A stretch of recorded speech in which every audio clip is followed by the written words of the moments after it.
Radio has been around for many years, but what we listen to and how we listen to it has changed with the advancement of technology. We're here in the city of Brighton, which has had a recent growth in media, to discuss the magic of radio. With apps such as YouTube and Spotify, we can now personalise our music and listen to what we want and when we want without any interruptions. In this documentary, we've got the opinions of some people in the radio industry to get what their opinion is on the magic of radio. First, we spoke to Doug Lyon, a media lecturer here at the University of Brighton, to get an explanation of why radio is so important. When I was 13 in 1977, I discovered punk through my cousin turning on John Peel on BBC Radio 1 at 10 o'clock at night. I spent half my childhood fiddling with the dial trying to tune it in properly. It was quite annoying.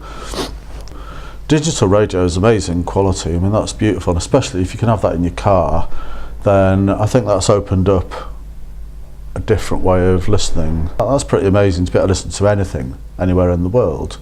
So I think it's really changed it, but I think by and large it's improved it without taking anything away. I think so.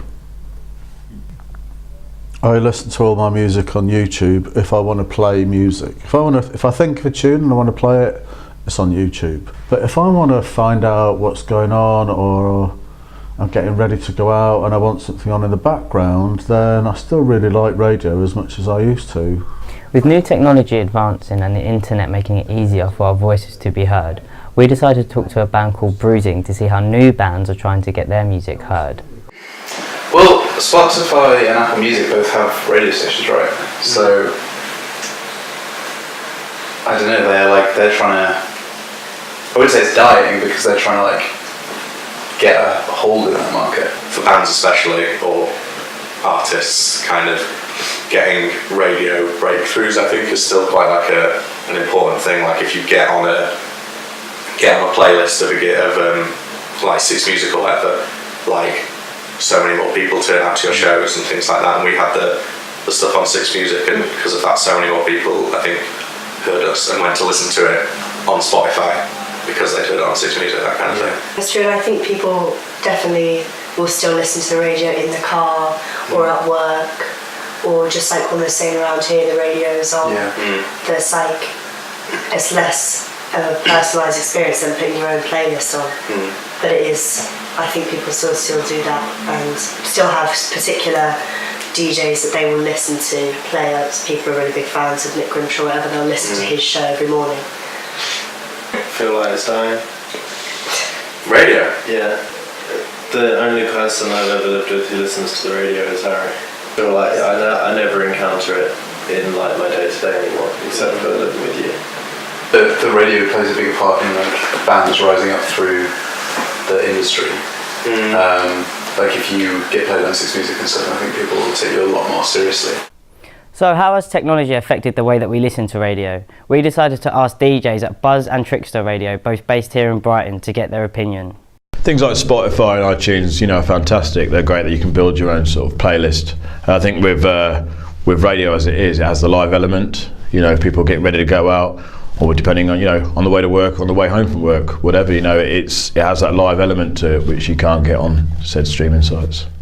We look at our demographic as sort of 16 to 32, 33, and I think sort of with a lot of the youthful sort of acts coming forward now, people like Manu sort of Skepta and whatnot winning the Mercury, the younger audience are now sort of pricking their ears up to radio, and it is a thing, it was a thing that I guess, years ago started to die out, and now I think, radio is definitely back.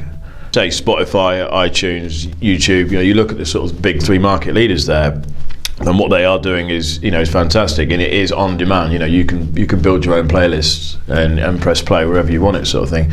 But with radio we do have the on demand. So if you like a Thursday show, but you want to listen to it on a Tuesday, we have that ability to do that. You go hit us up on our website. But the live element, knowing that there is a DJ somewhere underneath the road in the centre of Churchill Square playing that track and also a good track gets complemented by one that you don't quite like as much, you know, because you know you're waiting for that next track that you love, sort of thing. And with your Spotify account, or like I say, your iTunes account, or whatever, you build that so you know what's coming next and next. You know, with us, there's no, only that guy that's in front of the desk knows what's on his playlist as it is. The technology around radio is changing. The future of radio remains the same. People right now tend themselves to online streaming, and so you don't want to listen to boring thing on radio as many people believe. There are main things in radio that no other thing have them, and people really love these things, to listen to the radio. I don't think the radio is dying. It would be for one, it would be for two, it would be for the current listeners that love to do this thing, to listen and to have a radio show. Just do a show for yourself and for the listeners. This is it. So after speaking to these people, it's pretty clear that radio still plays a big part in most people's lives and in new music.